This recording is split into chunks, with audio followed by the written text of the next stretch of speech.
Hello সবাইকে। দেখতে দেখতে আমার ফেরার দিন চলে এলো।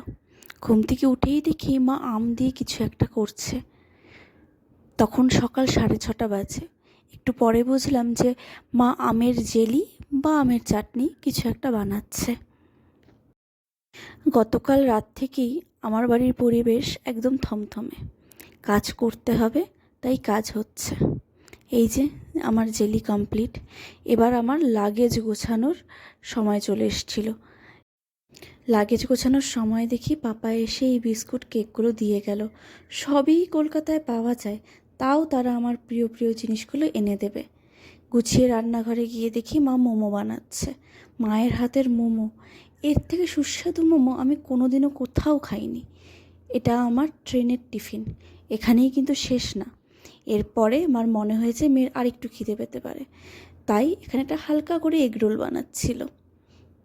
আমার এগরোল এবং মোমো প্যাক করা শেষ।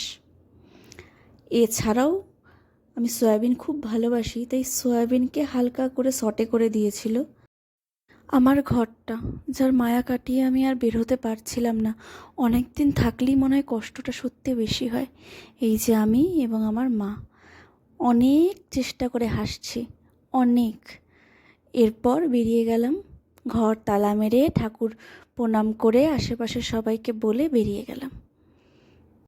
এই প্রথম মনে হচ্ছিল রাস্তাটা আরেকটু বড় হলে ভালো হতো, আরেকটু সময় পেতাম।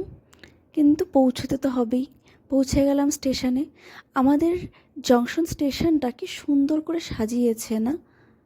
গিয়ে দেখি ট্রেন অলরেডি দাঁড়িয়ে আছে, তবে হাতে অনেকটাই সময় ছিল। আমি এখনও না আমার জুতোর লেস বাঁধতে পারি না, ছোটোবেলা থেকে কখনোই বাঁধতে পারতাম না। এই পাপা বেঁধে দেয়। এই যে বাঁধাটা, এই বাঁধা অবস্থায় আমার জুতোটা থাকবে। মায়ের হাত ধরে বসেছিলাম। তারপর আর ভিডিও করতে পারিনি। ট্রেন ছেড়ে দিল। মায়ের চোখের জল দেখলাম।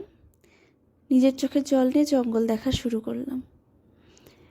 এত বছর যখন আলিপুরে বড় হলাম, তখন আমায় খুব শহর টানতো। শিলিগুড়ি, কলকাতায় কত উঁচু উঁচু বিল্ডিং, কত কিছু দেখার। এখন বুঝি এই চা বাগান, এই জঙ্গলের মায়াই আলাদা। আলাদাই অক্সিজেন রয়েছে এখানে। রাতের খাওয়া শুরু করলাম। মা যা যা দিয়েছিল সব পরিষ্কার করে খেয়ে শুয়ে পড়লাম। জানি চোখ খুললেই পৌঁছে যাব ব্যস্ততম একটা শহরে, যেখানে কেউ কারোর সাথে প্রয়োজন ছাড়া কথা বলে না, কেউ কারোর খোঁজ রাখে না। যাই হোক, ভিডিও শেষ করলাম। আপনারা সবাই একসাথে খুব ভালো থাকবেন। টাটা।